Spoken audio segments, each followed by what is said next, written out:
Hi everyone! Thank you for coming to my recital. Obviously things are a little bit different in this post-COVID era, but I'm still excited to share some music with you and have a good time. So the first piece I will be playing is Mozart's Piano Sonata No. 12 in F major, the first movement Allegro. So Mozart was an Austrian composer from the classical period. He was known for having music with sort of a light touch. On the page, the music can often look quite simple, but this is part of what contributes to its difficulty, as every note is very exposed and has to be played intentionally. This specific piece, there's a couple stories as to when he wrote it. One of them is that he was composing it for when he was presenting his wife to his father. For me personally, I think it tells a story of dance, intrigue, sort of like a lighthearted period drama. So I had a lot of fun playing it, and I hope you enjoy it.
the second piece I'll be playing is called Hunting Song from Songs Without Words by Felix Mendelssohn. He was a German composer from the early Romantic period. His style is a little bit more conservative than those of his contemporaries. Songs Without Words is his most famous piano solo collection. It has 8 volumes with 6 pieces in it each. What I really appreciated is that he had a strong vision for each of those pieces, which I think is nicely summarized in this quote: "What the music I love expresses to me are not thoughts that are too indefinite for me to put into words, but on the contrary, too definite." So, Songs Without Words. For myself, I really embrace the title Hunting Song, as I think the piece has sections that are very regal and dramatic, interspersed with kind of the galloping through the forest on the hunt. So it's just a fun, short piece.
So this next piece is a Chopin Etude, Opus 10, number 3 in E major.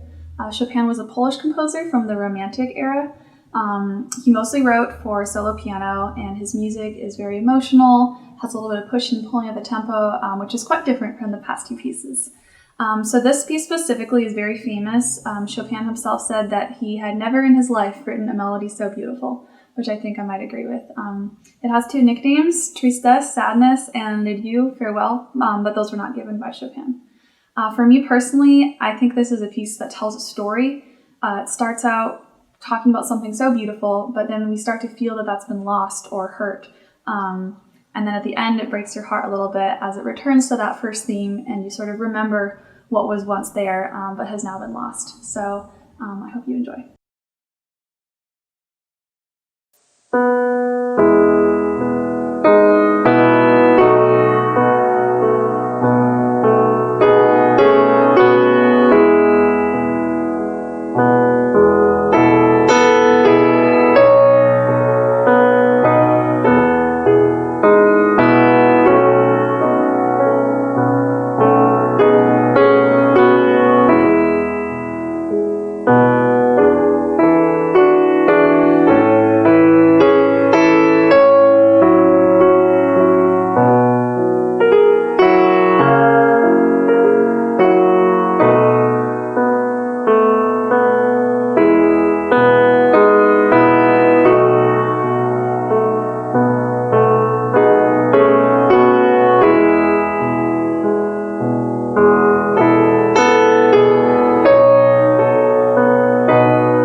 So this last piece I'll be playing is Prelude from Pour le Piano by Debussy.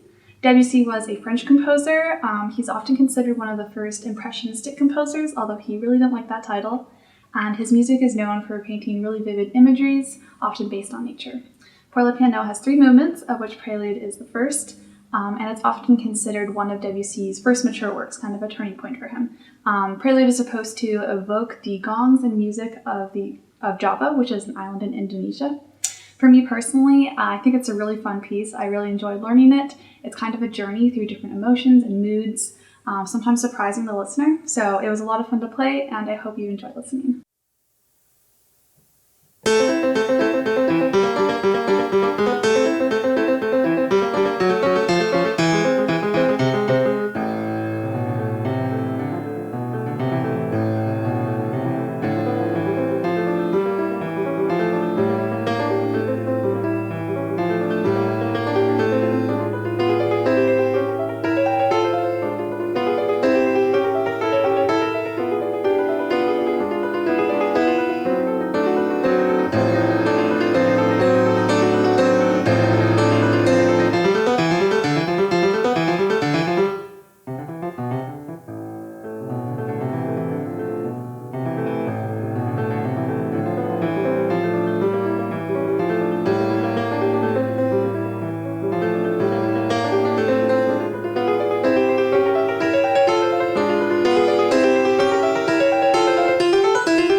want to say a few thank yous. First of all, to Pastor Grant, who helped me with all of the recording for this, which took a lot of time. Also to Jacob, who helped me put all these video clips together and make this video, so thank you. My supportive friends who would stop by with food, words of encouragement, and help me keep going, as well as other pianists who were studying with me and would give me feedback and also encouragement. And finally, to my professor, Dr. Park, who I couldn't have done this without. So thank you so much for listening, and I really hope you enjoyed.